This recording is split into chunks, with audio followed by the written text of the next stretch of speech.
Naše posledné repliky boli už síce povedané, ale stále máme ešte my, aj tí druhí, čo povedať. A teraz sa ideme opýtať našich súťažiacich, aké mali pocity a ako by zhodnotili svoju účasť.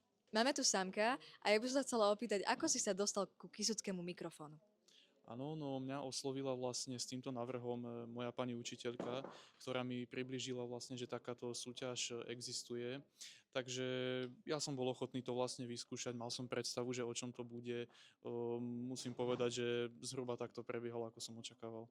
Už si mi aj spomínal, že ty si tu minulý rok bol teda ako respondent, ale teraz si prišiel ty súťažiť a ja by som sa chcela opýtať, že kto ti pomáhal s prípravou? Áno, no s prípravou mi teda pomáhala opäť moja pani učiteľka.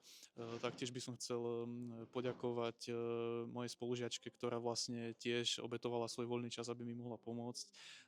Všeobecne teda prípravu som riešil s viacerými ľuďmi a naozaj musím povedať teda, že vynaložili veľké úsilie, aby mi pomohli a som za to vďačný. A ktorá disciplína ti prišla najťažšia? No, ja môžem povedať, že za mňa bola najnáročnejšou disciplínou pravdepodobne vlastná relácia, kde som teda spočiatku úplne nemal predstavu o tom, ako by to malo vyzerať, keďže ten časový limit sa vlastne úplne nezhodoval s mojimi predstavami. Neskôr som teda zhruba prišiel na to, ako asi by to malo byť, no a dúfam teda, že je to správne.